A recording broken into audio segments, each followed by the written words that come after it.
does the panel believe that artificial consciousness, machine consciousness, is possible and imminent? So I think that Thomas has already alerted us to the fact that he thinks it is, right? Otherwise, you would not be so worried about it. Okay, I'll just briefly say, I think it's definitely possible. Phenomenal properties supervene on functional properties. But I don't think it will happen tomorrow or the day after tomorrow. That's all I have to say. Thank you, Thomas. Kevin? Yes. Can you hear me? Yes. I would say, if you define what you mean by consciousness, I might be able to answer. If you think about phenomenal consciousness, the experience of qualia, and let's put in the first person perspective and reflexive consciousness and access consciousness, then I would say, yes, it's imminent. It's, in fact, even, I mean, if what we mean by experience is what I suggested, then obviously, yes, I believe it's imminent. The hard problem is not the qualia. Hard problem is making a machine that has a notion of self and that's intelligent and then understands things. That's the hard problem. Once we've got that, we'll automatically have what people call qualia. Then can I do my bit? I'll try and do it before I run Please. out of signal. I'm on a train. It's been strange. I think it is definitely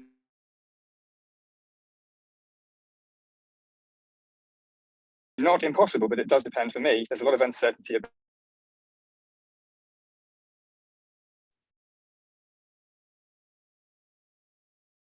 about what the sufficient that substrate independence or not in things like organoids. Then if I echo, I think Thomas's point about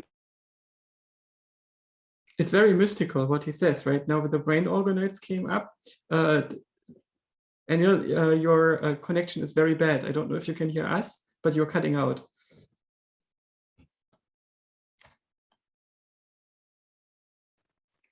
Probably going through your tunnel. So we hope we can return to him. Piotr, yeah. are you here? Yes, the functional, as I said in my talk, definitely. And of course, depending on the criteria, it will be harder or easier to reach, but I don't see any essential, hurdles. In terms of first-person consciousness, just like Kevin, I say we would have to define it, but I don't mean the same answer as Kevin. Okay, but in principle, yes, even first-person consciousness would be achievable, but some people might call it some subordination or something like that. So we would see in practice when we get closer, if we get closer, because Thomas has a good point that maybe we shouldn't. Daniel, are you back? I don't know. Am I? Let's see. Yeah, we can hear you. Oh, okay, good. Yeah, sorry, I'm just coming to Victoria, so probably won't last long. What I tried to say was that I think it is possible, but there's a great degree of uncertainty about the substrate, whether it is in fact substrate independent or whether it's something that's more dependent on a particular substrate, such as living substrates. I also think there's an enormous degree of, as Thomas put it, epistemic indeterminacy about this, and having a high degree of confidence in the outcome of any particular No, you're cutting out again.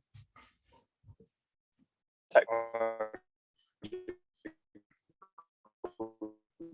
We only got you to the point where you outed yourself as a substrate essentialist. I don't know for any particular substrate whether we can't be certain. And you're cutting out. It doesn't work. Okay, I'm so sorry. sorry. That's regrettable. Do you think you might get into a better reception spot soon?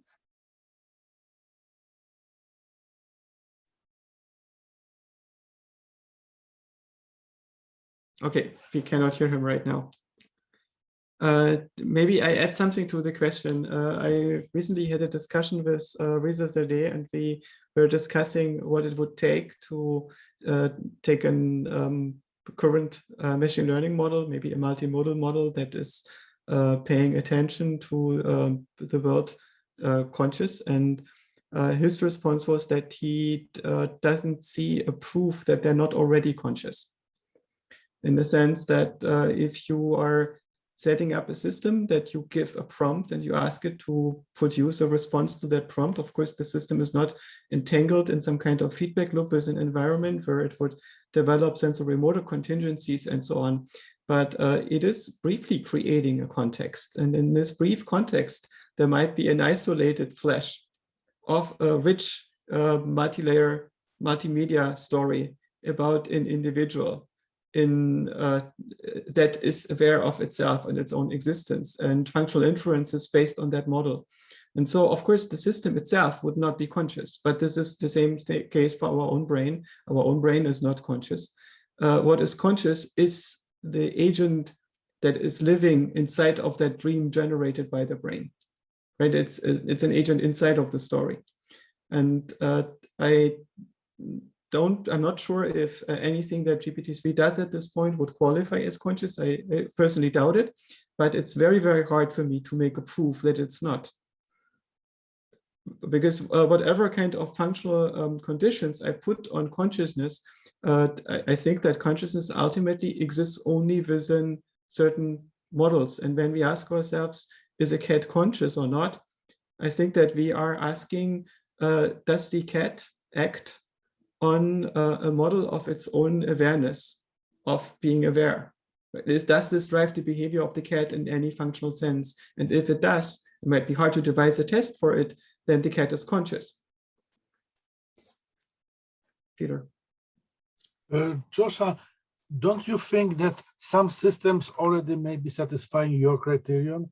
For instance, Steve Thaler's system of discovery engines, especially the new one, Dabus, which even was applied for patent. It really thinks through images in many ways, and seems to be coming pretty close to your description. They didn't publish correctly, but if you look at the patent application, you can see exactly how it works. Yeah. I'm not sure if any practical system is qualifying yet, but I'm not sure. I'm not saying no. It depends, first of all, on our specification for consciousness, or whether it's suitable to capture what we mean by the phenomenon. But it could be that consciousness itself is not hard. The hard thing could be perception and meaning, and not in the sense that it's hard in the sense of paradoxical or impossible to resolve, but in the sense that it's fiendishly difficult. And the difficult problem could be to make a unified model of the universe. Like, no AI model is able to model the entirety of the universe yet. None of them have that universality. And I think it's possible to get there. There's no philosophical reason why an agent should not be able to make universal models of everything and discover itself and the interactions with the environment. But no model does it so far. No model is general enough to be unified and coherent in modeling the entirety of the universe, including itself. So for me, perception is the hard problem. Is in the really difficult part. And again, I might be wrong. This is just my personal perspective on this. Kevin. Yes, I think that all these discussions are really completely deranged if you take the point of view that I'm suggesting, which is to abandon the old-fashioned metaphysics, which suggests that consciousness is a thing and is a single thing that can be either on or off. If you adopt what happened in modern biology for life, you realize that consciousness is probably not a thing. It's not something in our brains, just like life is not a thing inside an animal. It's a thing, it's a collection of things that living systems can do. In the same way, consciousness is a collection of capacities that we humans and perhaps other animals have. And you can just collect together all of those different disparate, separate capacities, give perfectly physical explanations of each of those. and there's no all or none of consciousness. You mustn't go searching for special essences that created in special systems. Consciousness is not in me. Consciousness is in the way you look at me. It's a judgment you make about my capacities. Okay, so asking whether we're going to have consciousness soon or late is a ridiculous question, because consciousness is a collection of capacities, and in machines you'll have more and more of such capacities, and probably you'll end up having capacities that are even greater than many human capacities. And so there's not a single kind of consciousness either. So you make some kind of collective account of consciousness. You would say that a person that has locked-in syndrome, and where the doctors cannot recognize that they are conscious, despite them waking up later and telling them that they've been aware of the situation all the time, and maybe it was horrible to not being able to signal this to the outside in any way. This person is not conscious in your view. But you see, you're making the mistake of thinking that consciousness is a thing. I have a colleague, okay, who is a biologist, and he studies cockroaches. Okay, he takes cockroaches and he freezes them. He makes a single strain of mutated, genetically manufactured cockroaches. Okay, and then he puts them all in a freezer. And when he needs a new cockroach, he takes it out of the freezer. Now I ask you, and it immediately comes back to life. Now in the freezer, is the cockroach alive or dead? The point is, there's no matter of fact about the question, because today we think that life is not a thing.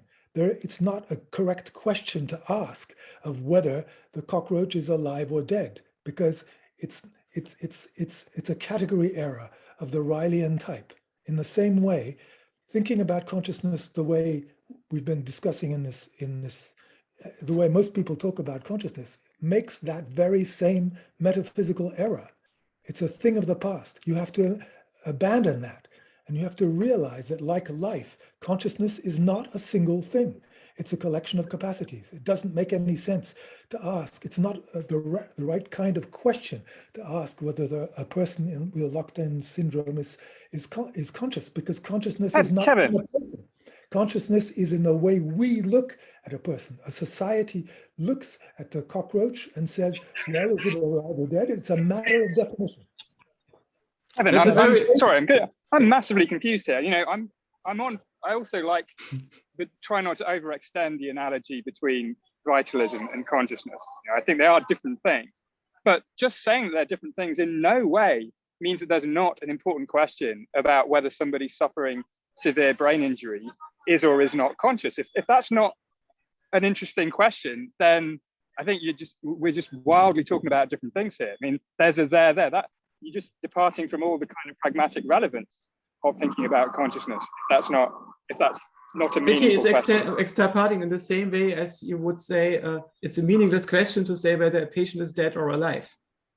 Right? There is, of course, life is a bundle of properties, but there is a quality to it that maybe at some point there is a boundary, but ultimately it's a qualitative thing. Question of whether a patient is alive or dead is not a matter of fact. It's a matter of definition.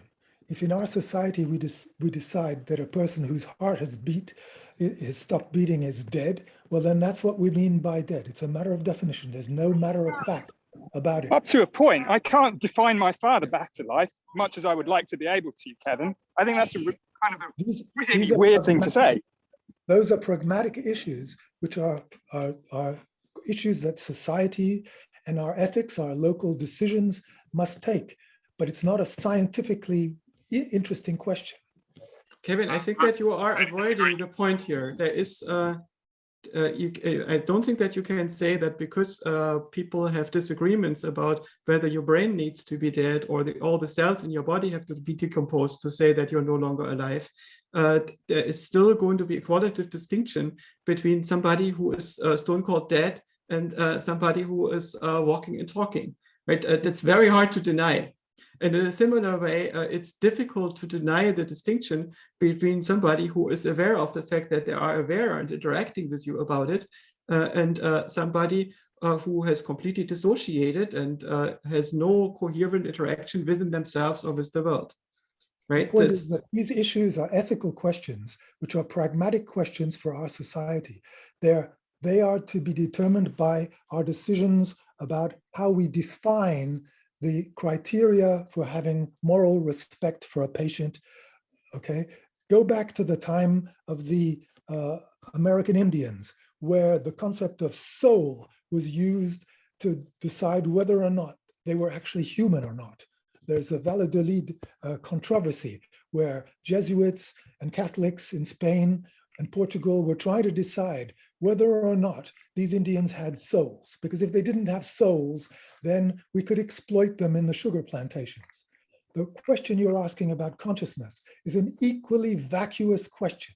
The notion of soul is a pure invention that allows you to discriminate against the Indians if you want.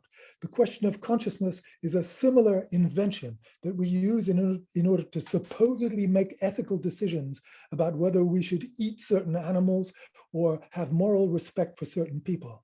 Kevin, is there a fact of the matter about whether or not something, what the bodiliness is, or the grabbiness is, or the insubordinateness is of a given system? Is bodiliness, grabbiness, and insubordinateness the kind of thing that admits of matter of fact?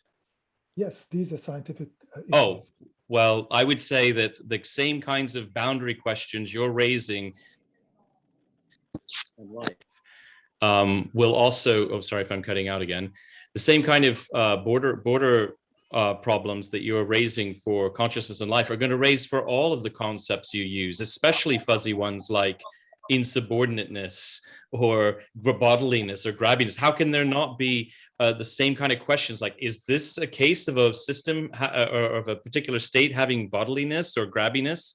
I think these are, you're going to paint yourself into a corner with too high standards if you're not going to allow consciousness to be a term we can even investigate scientifically. I think you completely misunderstood what I'm saying. I'm saying consciousness is not a single thing. There's no all or none aspect of consciousness. It's a continuum. It's a multifaceted collection of capacities. Okay, no one is disagreeing with that. Well, if you believe in that, then the consciousness. No one is disagreeing with that. It's the point. It's the extension of that. It's like next time you have anesthesia, it is not a matter of consensus of other people whether or not it works. It works. That's why we have it. Sorry. You're completely missing the point, I'm afraid. The point is you have to make a metaphysical shift in your beliefs. It's not that consciousness exists and is a thing which is of a continuous nature and which is inside our brains and created by our brains. The fact is that the consciousness is not in us, just like life is not in us. Life is not a thing. It is not an essence. It's a category error to think that life is generated by brains.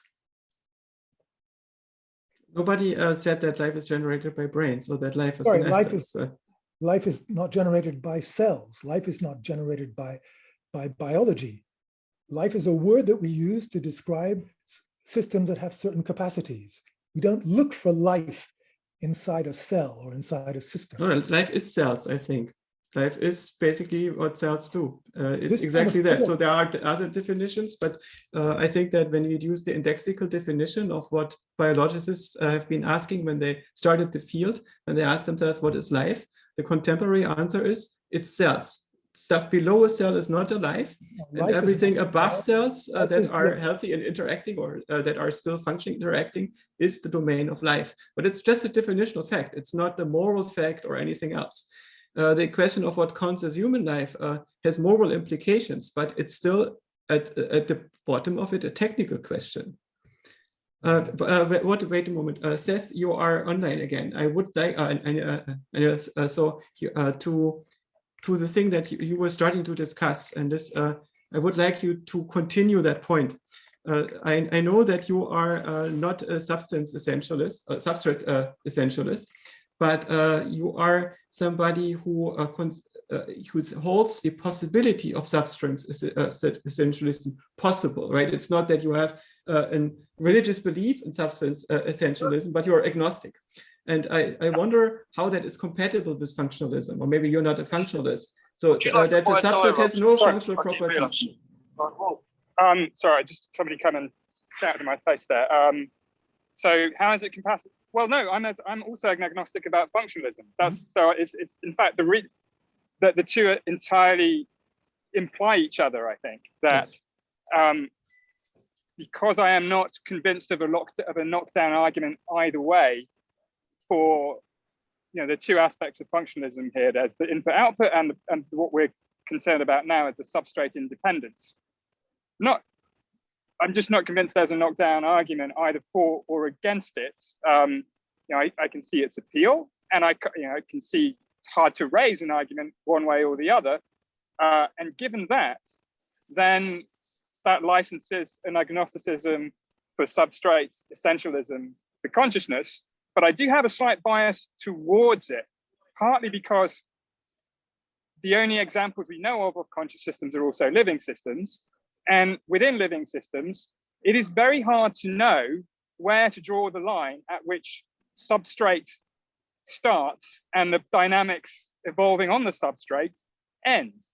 It's very easy in a computer because that's how they've been designed. They've been designed so there is a sharp dividing line between substrates and the functional processes that are implemented by that substrate. For living things, it is really not clear where that would be. Would it be at the level of an individual cell, things within the cell? The functional, the imperatives are sort of rather the dynamical imperatives that animate this whole idea of predictive regulation and so on. They kind of operate all the way down. You don't sort of see them bottom out at any particular level of description. So that, for me, means that there's certainly the idea that we will not understand. We have to set this substrate, trying to decide what the substrate is. We're going to have to set that aside a little bit, even to understand the relationship between consciousness as it's manifest in us and its relationship to our biological wetware. It may even be that because there is no obvious place to draw the substrate, that tends us to a little bit more towards the substrate really does matter.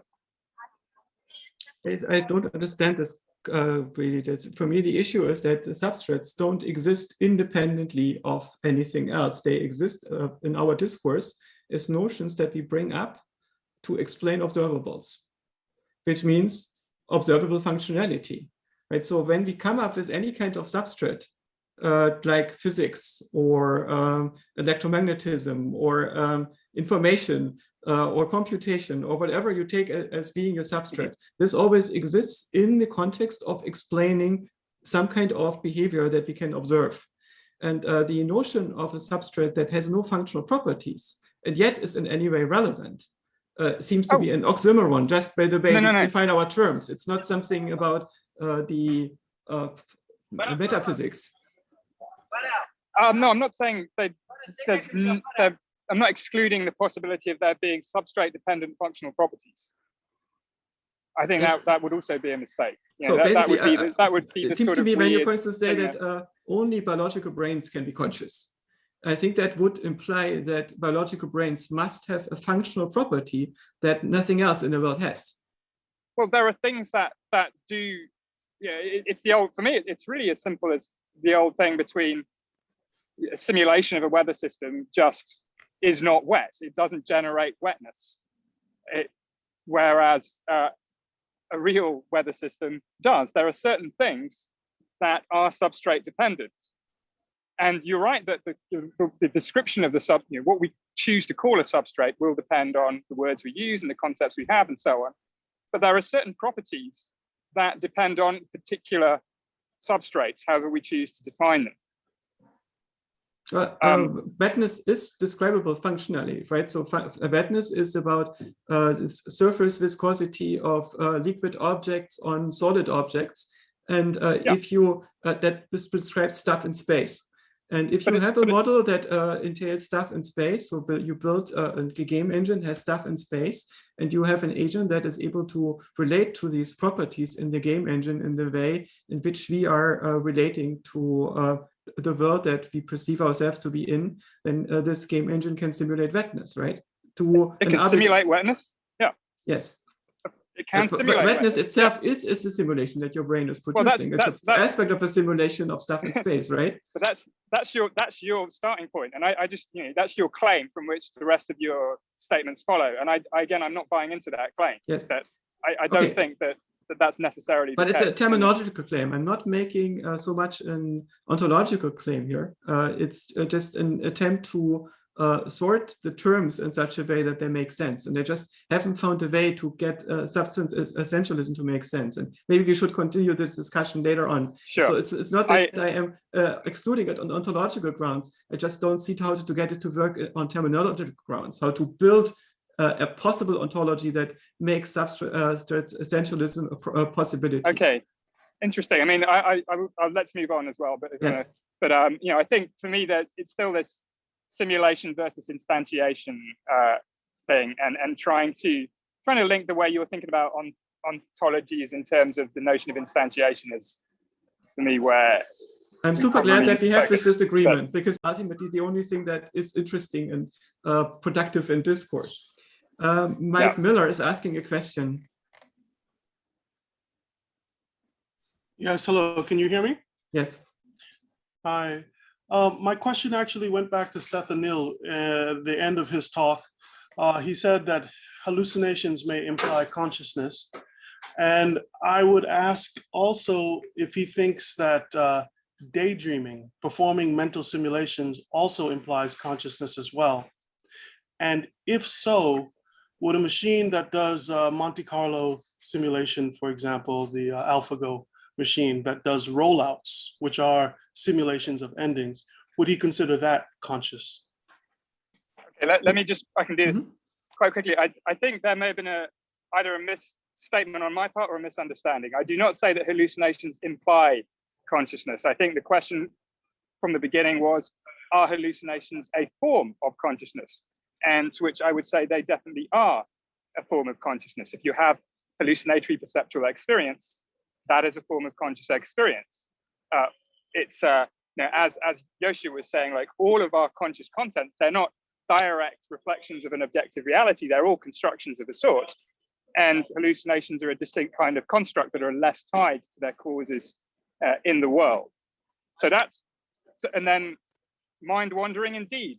Mind wandering is also a form of conscious content. It's a distinctive form of relatively unrestricted internal narrative. But that certainly doesn't mean that simulations of a system doing rollout over a search tree implies consciousness. Not at all. I think it might even be a very poor simulation of human mind wandering to think of it that way. But there's certainly not, at least not in my view, does the fact that a computer can simulate mind wandering or engage in rollout search on its own terms imply consciousness. Just the last follow-up. So does that mean that it's the hallucinator or the simulator that's the difference in your mind? Who does or what does the hallucinating and what does the simulation?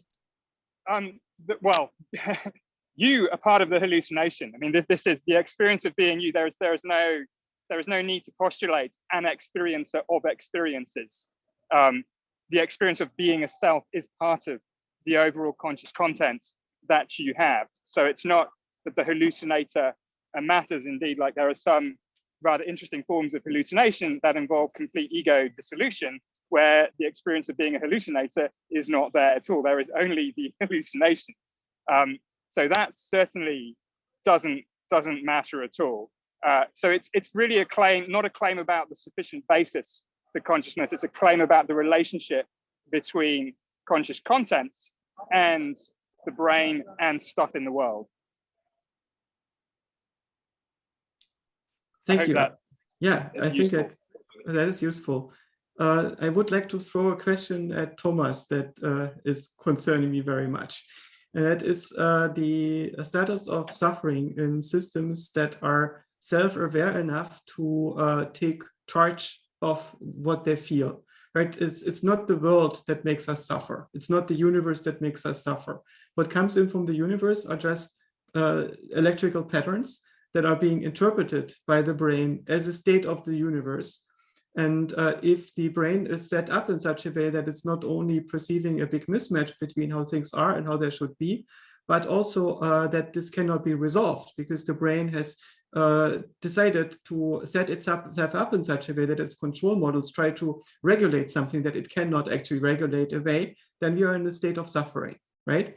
So in my own experience, my own suffering is the result of insufficient agency over my own mental states. And don't you think that this is something that would not apply to AIs that reach a certain level of self-awareness and consciousness?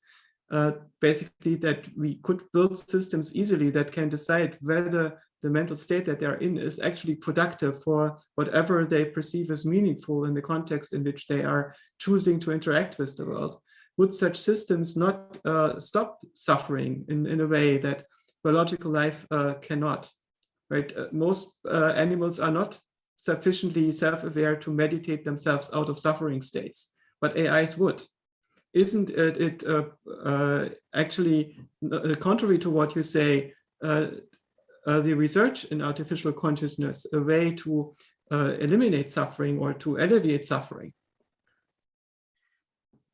These are these questions that are hard to discuss in the public without sounding completely crazy and attracting the wrong kind of attention from different corners. But of course, I have been asked this by AI people. The big question is, maybe suffering is a biological phenomenon, and could there be conscious experience without suffering on different kinds of architectures? If we could make that sure, some people would say we even have a moral obligation to generate consciousness. I mean, maybe biology is just the ugly bootstrap phase on some planets.